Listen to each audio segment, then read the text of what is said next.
Hello everyone, आपका स्वागत है आपके अपने यूट्यूब के सुपर क्लासेस चैनल पर। आज का टॉपिक हम पढ़ने वाले हैं रसायन विज्ञान के जो लेसन दूसरा चल रहा था, दूसरे लेसन के अंतर्गत हम पढ़ेंगे बेकिंग या खाने का सोडा। तो इसको हम पढ़ते हैं। बेकिंग सोडा क्या ये जानेंगे, बनाने की विधि जानेंगे, भौतिक गुण जानेंगे, रासायनिक गुण जानेंगे, इसका उपयोग जानेंगे। ठीक, तो आप वीडियो में बने रहिए। चलिए वीडियो को स्टार्ट करते हैं। देखिए, बेकिंग सोडा या खाने का सोडा, इसका जो नाम है यानी रासायनिक नाम है, ये नाम है सोडियम बाइकार्बोनेट। क्या नाम है रासायनिक नाम? सोडियम बाइकार्बोनेट नाम है इसका। ठीक, रासायनिक नाम। या तो इसको बोल सकते हैं, दूसरा जो रासायनिक नाम होता है सोडियम हाइड्रोजन कार्बोनेट, ये भी नाम होता है सोडियम बाइकार्बोनेट या सोडियम हाइड्रोजन कार्बोनेट, ये भी नाम इसके होते हैं। ठीक, तो हमने बताया सामान्य नाम जो इसका होता है खाने का सोडा, यानी खाने के सोडे नाम से आप इसको जानते हैं। ठीक खाने के सोडे नाम से आप इसको जानते हैं। ये आप मार्केट में आपको उपलब्ध होगा, खाने के सोडे के नाम से उपलब्ध होता है। अगला है अणुसूत्र। अणुसूत्र इसका क्या होता है? NaHCO3। ठीक, हमने अभी कहा ना, सोडियम बाइकार्बोनेट भी इसको बोला जा सकता है या सोडियम हाइड्रोजन कार्बोनेट ये भी बोला जा सकता है। ठीक, अगला इसका देखिए अणुभार है। अणुभार इसका होता है 84। ये आपको जानना है। अणुभार आप कैसे निकालते हैं जानते होंगे, नहीं पता तो आपको वीडियो हमने अणुभार पर बना दिया ऑलरेडी। ठीक, चलिए देखिए, अब देखिए इसको बनाने की विधि, ये रहे इसके कुछ सामान्य टॉपिक। अब क्या है बनाने की विधि, यानी मेथड ऑफ प्रिपरेशन। बनाने की विधि जानना है। तो देखिए, बनाने की विधि जो होती है बिल्कुल आसान है, यानी इसको कैसे बनाया जाएगा, किसको बनाना है? बनाने की विधि, बेकिंग या खाने का सोडा, इसको बनाना है। अब ध्यान सुनिए, सोडियम कार्बोनेट के संतृप्त जलीय विलयन में, ठीक, सोडियम कार्बोनेट के संतृप्त जलीय विलयन में कार्बन डाइऑक्साइड गैस प्रवाहित करने पर बेकिंग सोडा या खाने का सोडा प्राप्त होता है। ठीक, चलिए देखिए कैसे बनाया जाएगा। ये देखिए बनाने का तरीका इसका है, सोडियम कार्बोनेट Na2CO3। अब ये जो सोडियम कार्बोनेट है बताइए कैसा है? संतृप्त है। संतृप्त के साथ साथ कैसा है? जलीय विलयन है। जलीय है तो क्या रहेगा? H2O रहेगा। ठीक, सोडियम कार्बोनेट के संतृप्त जलीय विलयन में कौन सी gas? CO2 carbon dioxide gas प्रवाहित करने पर क्या प्राप्त होता है? बेकिंग सोडा या खाने का सोडा प्राप्त होता है या सोडियम हाइड्रोजन कार्बोनेट प्राप्त होता है। बात समझ में आई? ठीक, बैलेंस नहीं बराबर कर लीजिए। फिर से सुनिए ध्यान से, लिखना है। ये लिखने के बाद आपको लिखना है बनाने की विधि। बनाने की विधि के अंतर्गत प्रयोगशाला विधि, उसमें सबसे पहले लिखना है और उसके अंतर्गत लिखना है सोडियम कार्बोनेट के संतृप्त जलीय विलयन में कार्बन डाइऑक्साइड गैस प्रवाहित करने पर सोडियम हाइड्रोजन कार्बोनेट या सोडियम बाइकार्बोनेट प्राप्त होता है। बस इतनी सी बात लिखनी है। ठीक, देखिए कभी भी अभिक्रिया आपको रटी नहीं जाती। देखिए क्या है, सोडियम कार्बोनेट के संतृप्त जलीय विलयन में कार्बन डाइऑक्साइड गैस प्रवाहित करने पर क्या प्राप्त होता है? सोडियम बाइकार्बोनेट प्राप्त होता है। बस यही लिखना है। ठीक, तो ये आपको पता हो गया बनाने की विधि।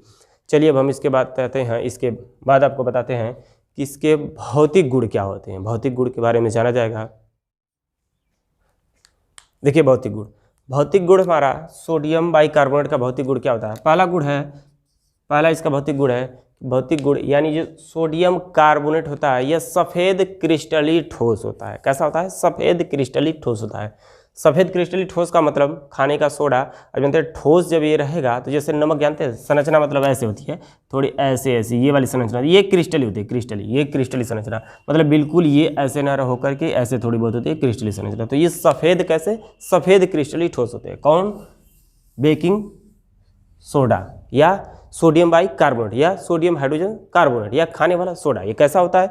सफ़ेद क्रिस्टली ठोस होता है। ठीक, दूसरी बात ये है कि ये जल में विलेय होता है।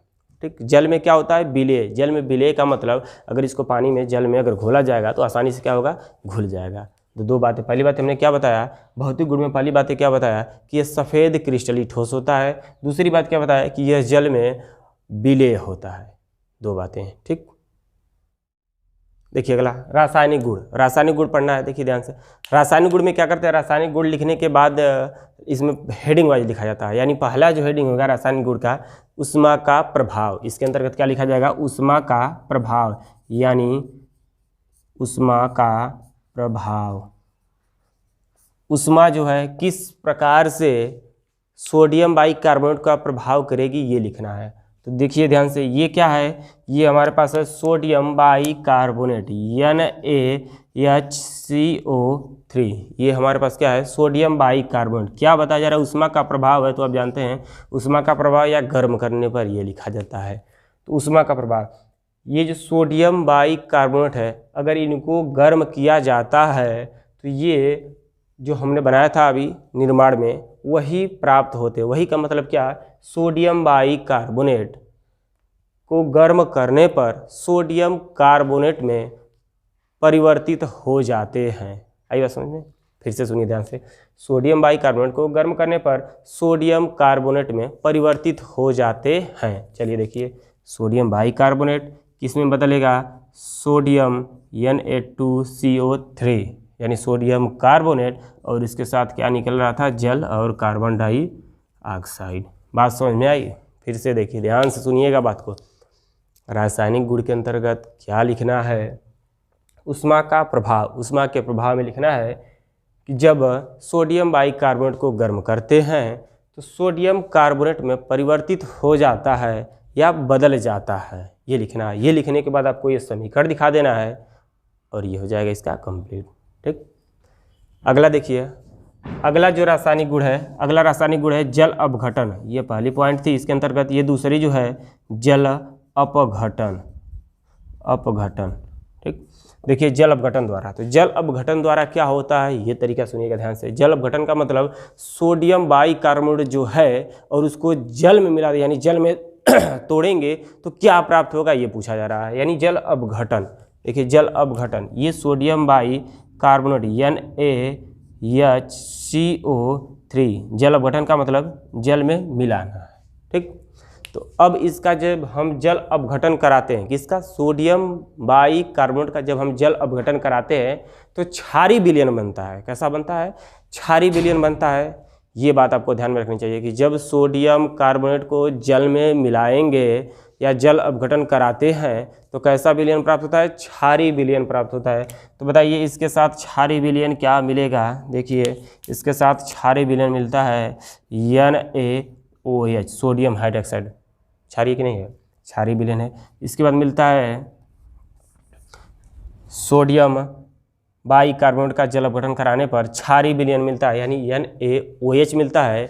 इसके बाद आपको मिलता है कार्बोनिल अम्ल मिलते हैं। ठीक, कौन से अम्ल मिलते हैं, कार्बोनिल अम्ल मिलते हैं। तो देखिए कार्बोनिल अम्ल क्या होते हैं, H2CO3 ये होते हैं।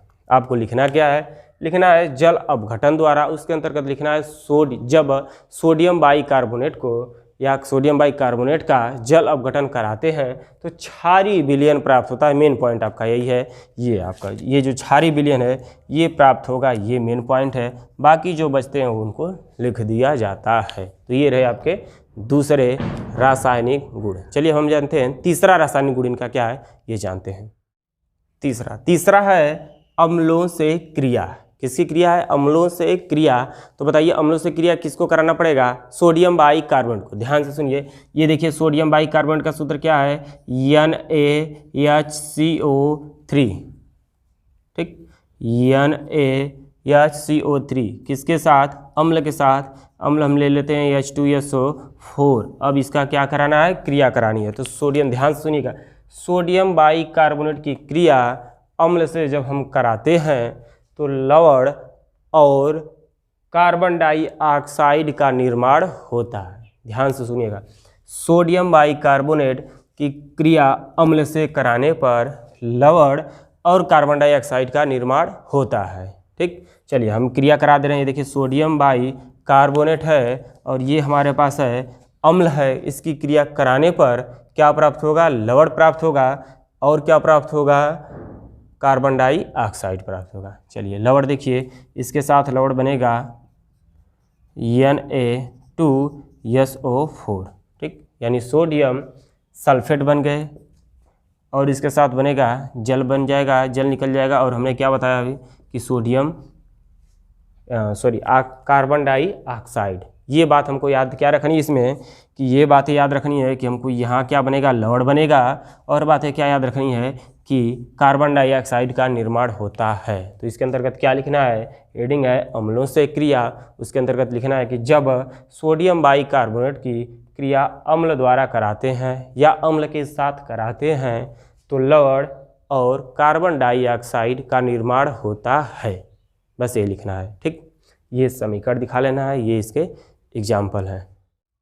अब देखिए उपयोग के बारे में जान लेते हैं, इनका उपयोग क्या होता है। देखिए सबसे पहला जो उपयोग इनका है कि पेट की यानी जो अमाशय होता है, पेट यानी पेट की जो अम्लता होती है उसको दूर करने में, ठीक। पहला एग्जाम्पल हमने क्या बताया, पेट की अम्लता को दूर करने में किसका उपयोग किया जाता है, सोडियम बाइकार्बोनेट का उपयोग किया जाता है, ठीक। दूसरी बात सुनिए, दूसरी बात क्या है कि ये जो दूसरी बात है ये आग बुझाने वाले यंत्रों में, आप जानते होंगे कि आग बुझाने वाले जिससे आग को बुझाया जाता है उस यानी आग बुझाने वाले यंत्रों में इसका उपयोग किया जाता है, ठीक। इसका बेकिंग सोडा का है, सोडियम बाइकार्बोनेट का है या सोडियम हाइड्रोजन का है, हाइड्रोजन कार्बोनेट का है, ठीक। इनका उपयोग किस में किया जाएगा, आग बुझाने वाले यंत्रों में किया जाएगा।